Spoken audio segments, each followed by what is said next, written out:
Being a Broadway performer is pretty cool. And a lot of hard work. Getting there is even harder. We're going to tell you all about it. I'm Adrienne Walker. And I'm Austin Cook. Welcome to 32 Bar Cut. Welcome to Broadway Banter on 32 Bar Cut. I'm Adrienne Walker. I'm Austin Cook. And today we are talking about talent agents. We are not talking about managers. I don't have a manager. Austin doesn't have a manager. We're just going to talk about talent agents. So let's get into it. Yeah, we get a lot of questions about this online, so we wanted to do, these videos are for you. So we're seeing a lot about agents and representation, questions about that kind of stuff. So we're going to give you the skinny. I have a history with agents. I no longer am represented by an agent, but I have been represented in the past, so I have that perspective. I can tell you about why I don't anymore. And of course, Adrienne is represented by an agent right now, so she can give you that perspective. And again, as we always say in every episode, this is our journey. We're giving you our advice as people who are in the industry doing the thing. Yeah. But by all means, we are not the end all be all of how you have to do things, what our opinion is. These are just opinions here, folks. So. Yeah. Okay, so let's get into it. First question probably is, do you need an agent? I think that's the first question we should probably tackle, right? Do I need an agent? Okay, for using us as an example, for me, the answer is no. For her, the answer is yes. Yeah. Why? I want to give an example before. I want to hear everything you have to say because you're definitely represented now and you have that perspective. But I like to think of representation or having an agent with an example. So I'm going to give you an example to think about.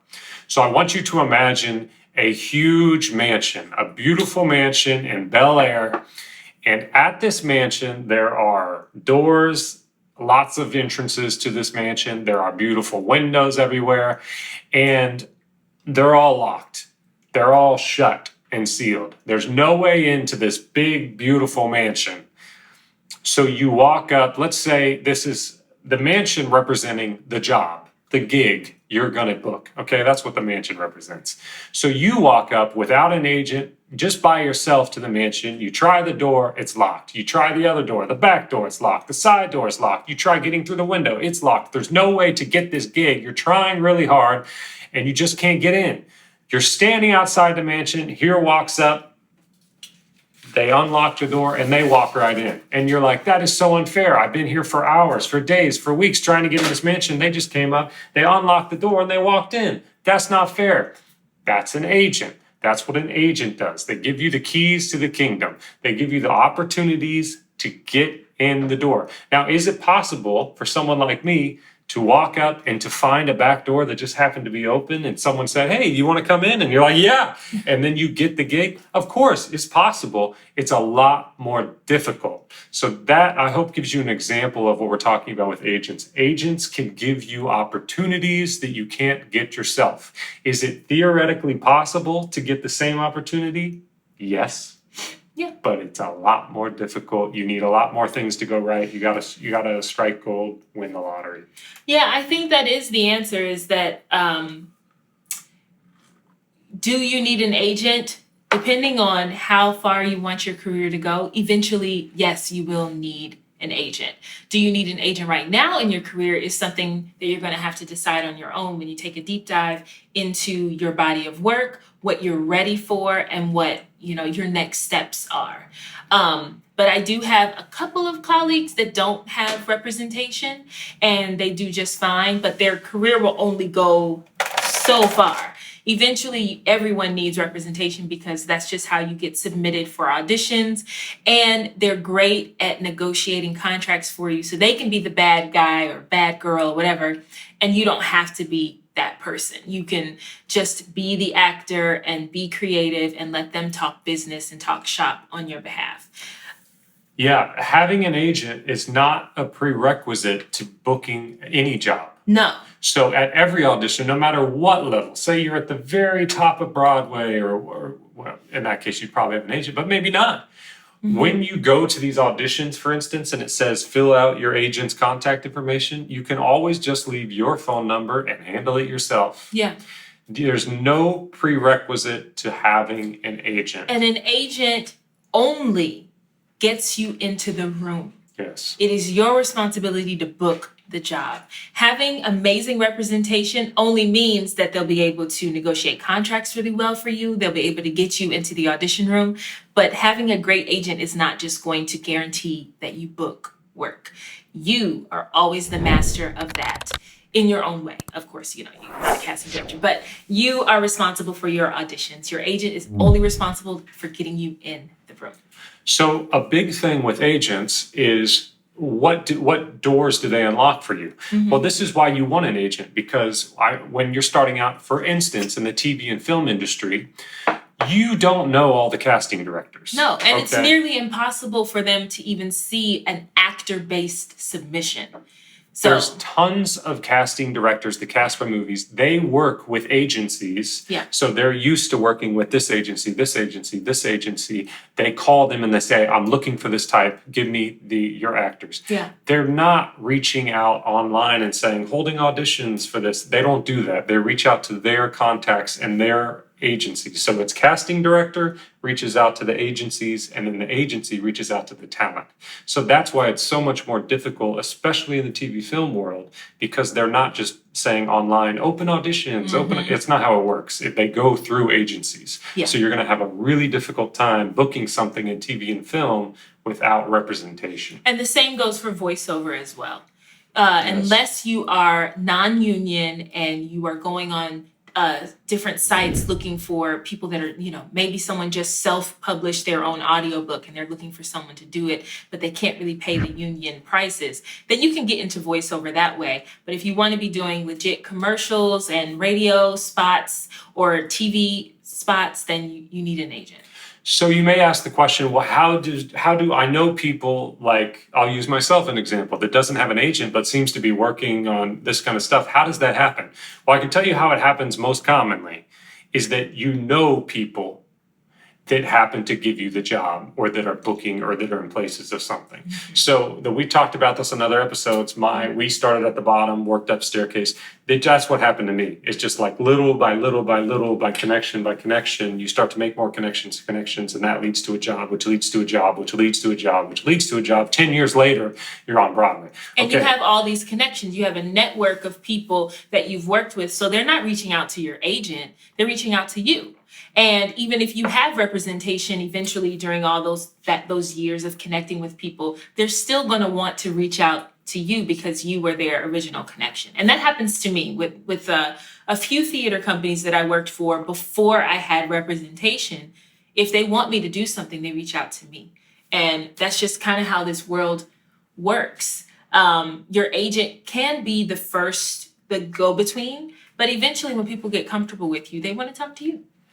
Exactly. So if you make connections on your own, if you're reaching out online, if you're cold kind of calling people or casting directors, it's possible to get seen for things, but you're making, it is going to be a lot more difficult for you than it would be with someone with an agent. Yeah, definitely. So now you're probably asking, well, how do I get an agent? And that kind of runs the gamut. It depends on, firstly, where you are regionally. So I got my agent in Chicago, and that was a great place to find representation. So I would say if you're in Atlanta, if you're in Chicago, if you're in LA, if you're in New York, you're in hubs where you can find an agent, or at least have a long list of agents to sift through to decide if one's right for you. So first you want to do your research. You want to ask around, do you have friends who already have agents? Do you have friends who are already represented?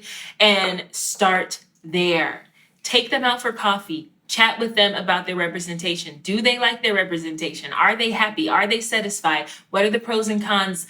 And also, once you sort all that out, have a list going of all the agencies. Go online and look at their roster.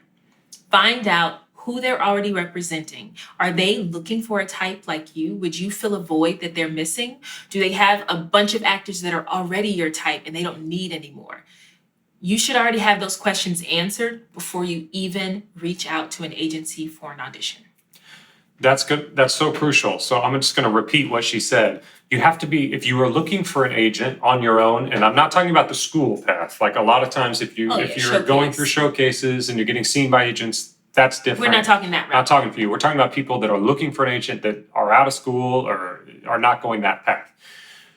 You have to be a hustler. There's no easy way to do this. There's no secret website that'll just get you signed up. You have to be a hustler, my friends. So what you got to do, get online, do the hard work, look up all the agencies in your area, find out who they are, and then do what Adrienne said. Look at the rosters that they're currently representing. If you are a Black female 30s slender, you see 8 other Black female slender women in their 30s on the roster, it's not good for you. Move on, go to another Go one. somewhere else because they're all getting the work already. That's a lot of competition. But say you find a good agency that's got a good reputation. Yeah.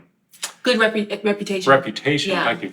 A good reputation. Say you find them and you only see one woman in that kind of, in your spot, the 30 slender Black woman. This might be a great place to reach out to because they'll be more interested in hiring you. That's how you have to think about it. You have to think, what is my asset? What do I have that this company needs? And think of yourself as a product. You're pitching this product to them and then saying, hey, I see that you may need Black female, blah, blah, blah. When you contact them, there's always a contact. You can always cold submit your headshot and resume to them. You reach out and you say why in your sentence in the first email, say, hey, I'm not represented currently. I'm looking for new representation. This is why I think I will be valuable asset to your casting company. Yeah. Love that. Attach the headshot resume. Done. Don't stop there. That's Send the one. hard copy. Do that to 10 agencies, 20 agencies. Get busy because you just need one to call you back. Yeah. And also, it is a bit old school, but hard copies work too. A lot of these agencies are old school.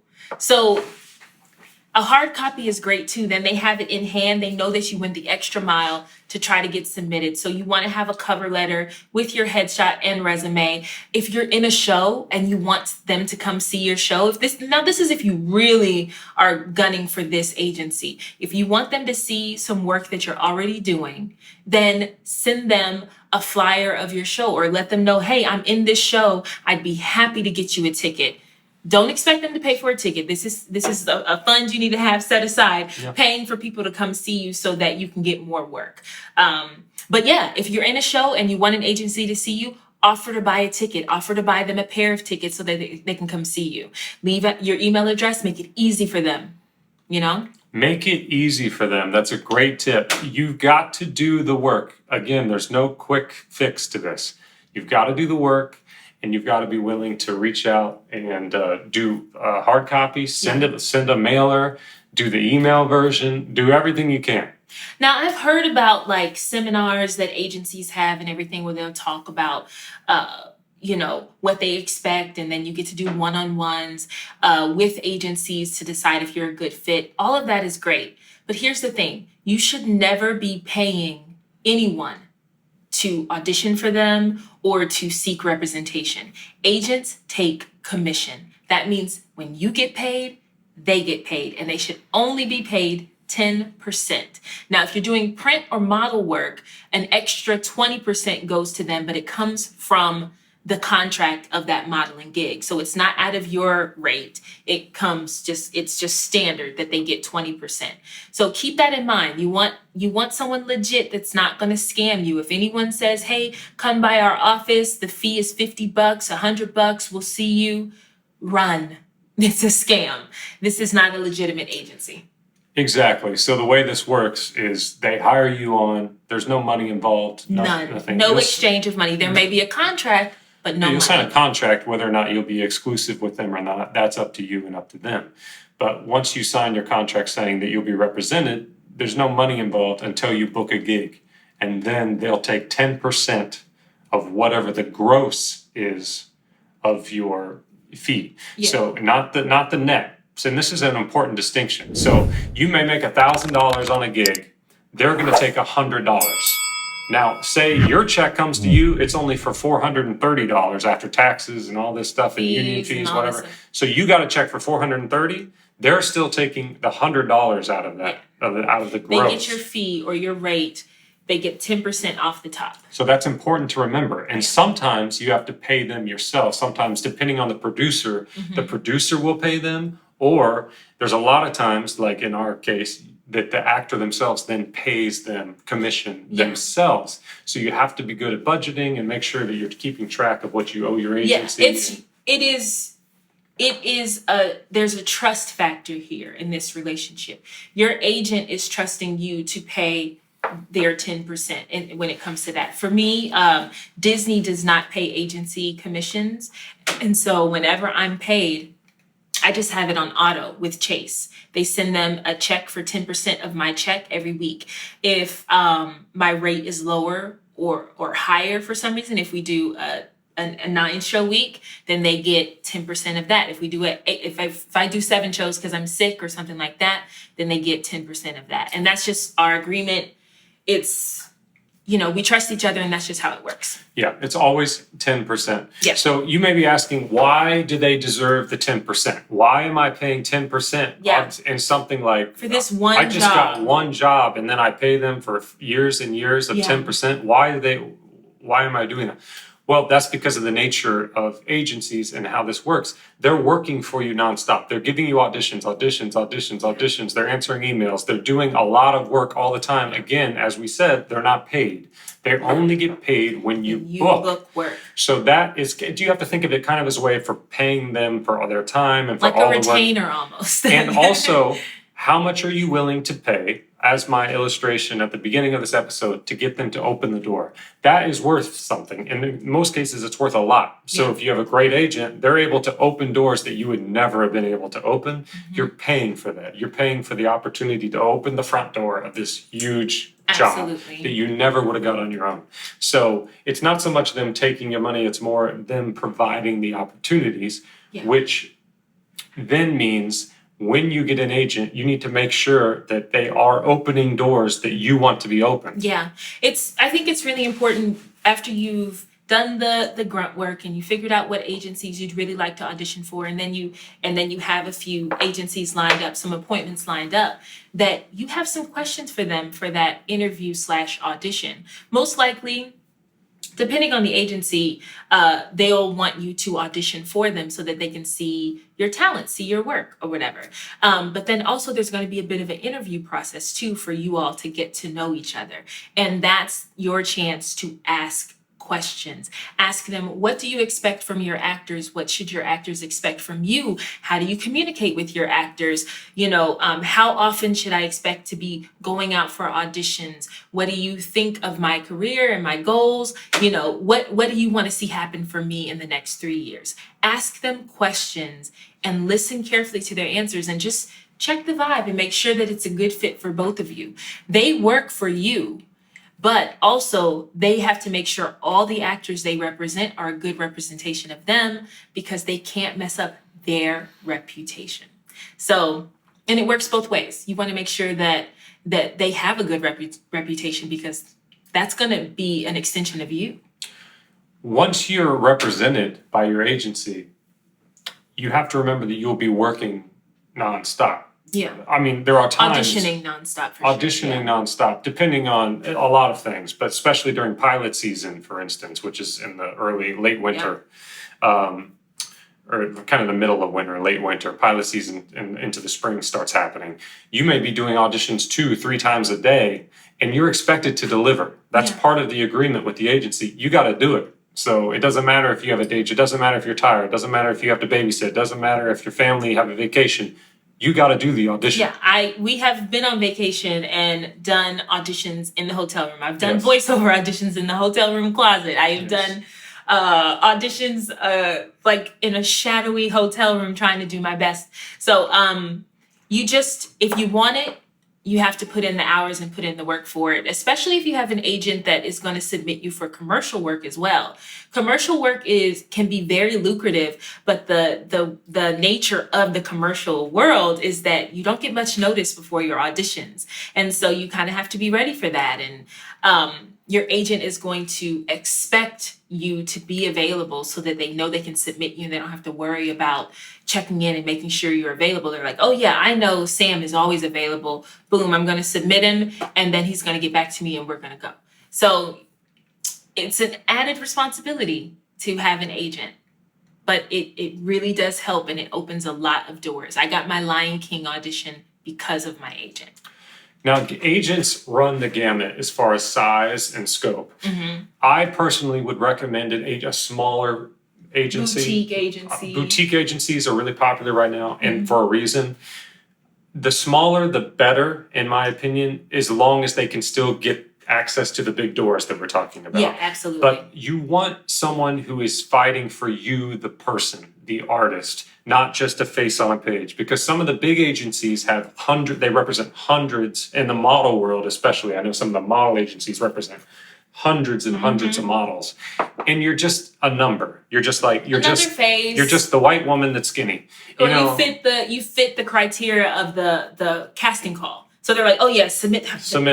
Boom, boom, boom, and we'll see what catches. But you don't really want that. You really would prefer someone who is talking to you on a personal level, trying to grow your career, who's giving you feedback saying that this casting director is saying this happened, you need to work on this or not, or they said this out. You want that feedback, because otherwise, if you're just kind of a sterile name in the system, you're not going to have a great experience, and it's ultimately going to be difficult to keep the fire lit, to keep going. And you want your agent to believe in you and your career and your potential. Yeah. So that when they submit you for something, that you know they're pitching you. You know, that agents pitch for their actors. So they'll call a casting director, hey, I really think that such and such would be great for this project. This is why. And they have to know you and trust you and, go to bat for you to pitch for you. So just make sure when you have that initial interview that you there's a good vibe there and you feel like you're working with someone that understands you and your goals and wants to fight for you. Yeah, I was thinking too that I didn't really say why I don't have an agent. Oh yeah, I want to hear this story too. And basically the reason I don't anymore is because the path that I took, all the opportunities were coming to me as far as like I had made the connections. So I made a connection at this tiny black box theater, and then the next gig I had, that person, I did collaborate with them on this little show. Yeah. And then that led to a collaboration on this show, and this show, and this show, and this show. So then when I booked the tour, I ended up signing with an agent, but I got the audition myself. Yeah. And then so she was taking 10%, but I got the audition. Yeah. I didn't. She and didn't that do is anything. the agent's job to get you the audition. So right. if So she didn't get you the audition, why is she taking 10%? Exactly. But you were probably thinking, oh, because she'll get me more auditions and I'm paying her in good faith. But it turned out that she wasn't good at her job. Yes. She didn't know how to market you. She didn't know how to pitch you.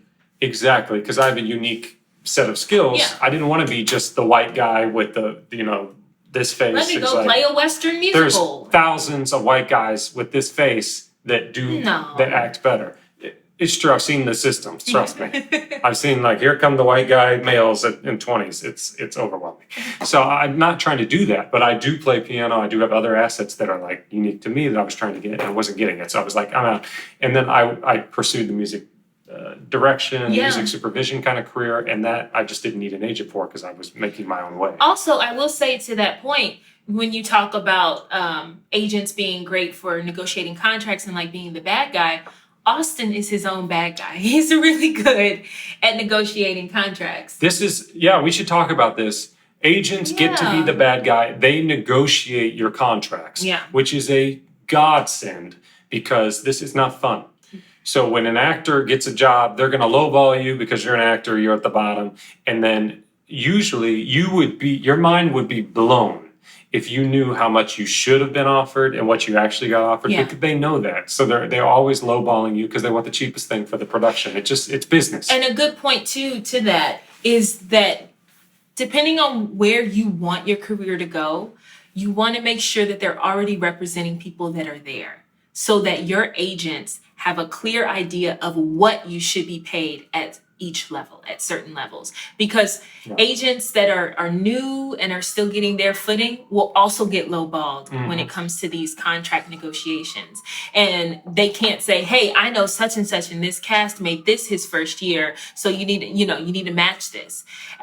For my agency, I just during this pandemic, they have been giving me a lot of virtual concerts. I got this amazing opportunity for a company.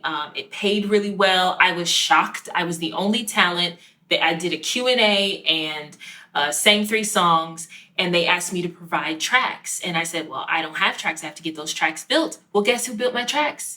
Me. This guy. And I got him a stipend for that. And my agent negotiated all that. I didn't have to say a word. And so because we had set the bar kind of high with this company, when another opportunity came around on that same level, my agent was like, look, I'm going to show them that you did this project and this is what you were paid. So if they can't meet you here, then we're going to pass on this. And I'm happy with that. And I wouldn't know my worth or my value if I didn't have someone backing me up and saying, no, these are the numbers in this network. It's okay to ask for this amount. Yeah, so an agent really helps with negotiating the numbers and benefits and stuff that you should look out for on these contracts. I do it myself, my friend. So the flip side of that is it possible to do these things yourself? Yes, I do it. And I'll give you a little pro tip. I have never in my entire career ever accepted the offer that I got, ever. Because I just know enough to know that that's not how business works. Yeah. So whenever I get an offer, immediately I'm going to respond with an increase in this, more like I need this, I need this, I need this, I need this. And I do it in a very nice and professional way. I'm very thankful for the job first. I'm excited to work with them. I'm already putting in that I have the job. Now it's just about hammering out some details. But you should never just accept an offer out, the first offer you get. It's just, that's unheard of. Yeah. You want to have some sort of realistic negotiations to fight for yourself, because that's what an agent would do. At bare minimum, an agent is going to fight for their 10%. So you can always start with that kind of in your mind. If you don't have an agent, think, well, I can at least add 10% to what they offered because I don't have an agent, Yeah. You can kind of start there depending on what offer you get.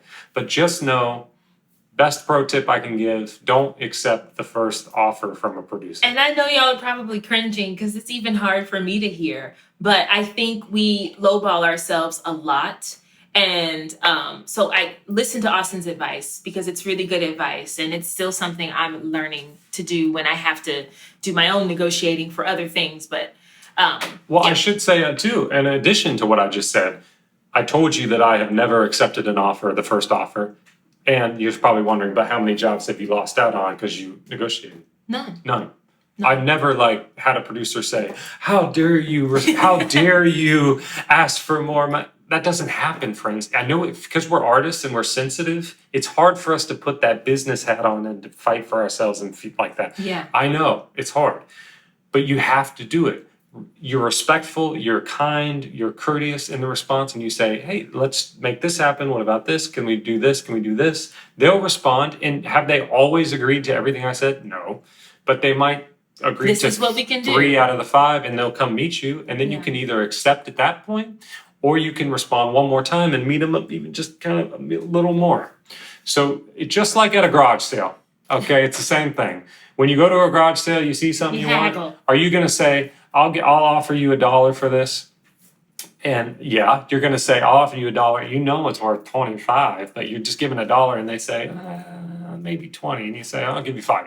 It's just like a garage sale, my friends. Think of it like that. Yeah. And that's only if you are still working out whether you can find representation or whether you want to be represented, but you still want to get what you deserve when you get these contracts. So we weren't really planning on talking about contracts and negotiation, but it just popped up. It's all part of that agent conversation. Yeah. It's a lot. What else is there about agents? I really think you should just trust your gut. If you're getting a good feeling about them, lean into that. If you're getting a sour feeling, run away. Really, just trust your gut, because at the end of the day, we are given that. And you've got to trust what your feelings are in the moment. And if you're getting good vibes, go for it. If you're not, keep looking. And you can always circle back if you have a second opinion about that person. But I hope that we answered everything. Yeah, don't I was know. thinking in summary, I might say something like a little cutthroat in summary. Yeah. Think of yourself as a product. So when you're looking for agents or you feel like no one's representing me and no one's responding to me, it might be because your product is not Ready yet. ready or it's not worth anything to them at this point. Yeah. I'm not telling you to give up or whatever. I'm just saying that if you're valuable, if you have a valuable product to offer, trust me, you'll be represented. Or maybe they don't understand your product yet. Yeah, or they in don't my know case. how to market your product. Of course, in my case, I'm not telling this to you to give up. I'm just saying you have to think of it kind of more cutthroat, like the way they're thinking of Yeah. you. Don't think of yourself, you have to think of yourself as a product.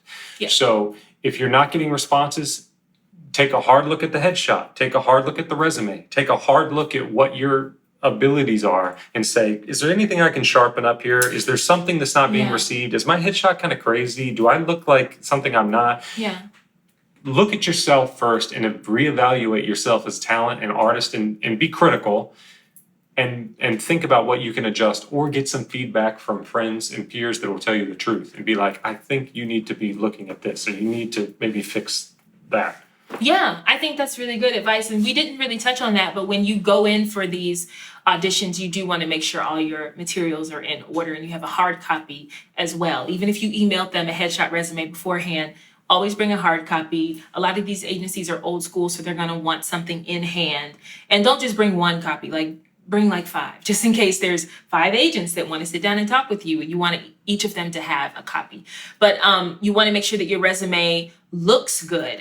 We did a video a few months back on resumes, so you can check that out. We'll put the link up above, but also just check out when you go to the agency website and you look at their roster, you can see their clients' resumes. Make sure your format looks similar to that and you're good to go. Yep. That's Copy all what their format looks like. Yeah, don't copy what's on their resume, but copy their format. I got one more thing to say and then I'm done. What's that? Headshots. Yeah, you should look like I know you have a friend. You have a friend who's a brilliant photographer. They're really great. They're going to do your headshots for cheap, for nothing. You're going to use them. Don't do it. Don't do it. Invest in yourself. This is a pro tip, my friends. Get the headshots done by the professional headshots. The one you see on Instagram who does all the Broadway stars. The one on Instagram who does all your local stars. Yeah. The Invest real in yourself. headshots. Skip that shopping spree. Skip that nail appointment. Skip that movie night, that dinner, and invest in yourself and get good headshots. It's important. Yeah. I can't stress it enough. Hair, makeup, all of it. You think it's not important because it's just a picture of yourself. Who cares? Trust me, when they're hiring, all we look at on whether it's on screen or on the paper is we're looking at your headshot and photos. figuring out if we're going to hire you. Yeah. It's your head. I mean, that's it. It's that simple. Yeah. We say we either have a spark from the headshot and you remind us of the great audition you had, or if your headshot looks crazy, it's like there's something about this person that's giving me. It's your headshot. Yeah. Get a good headshot. It's time for me to get new headshots. I think that I have a little too much makeup on in my headshots. So I'm getting new headshots this year. Yep. After we do our nutrition fitness That's right. moment. And it's just you're always in a state of constant evaluation. What can I do better? Am I good? What materials can I fix? All of that.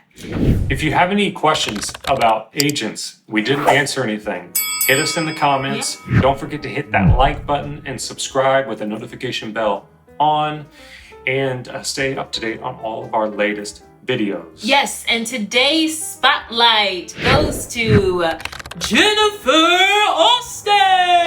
Hey, subscriber spotlight to Jennifer Austin. Thank you so much for being a subscriber and for staying up to date on all of our episodes. And we love seeing you in the comment section. So all of those things. Thanks, Jennifer. We appreciate you, Jennifer. We'll do another spotlight later this week.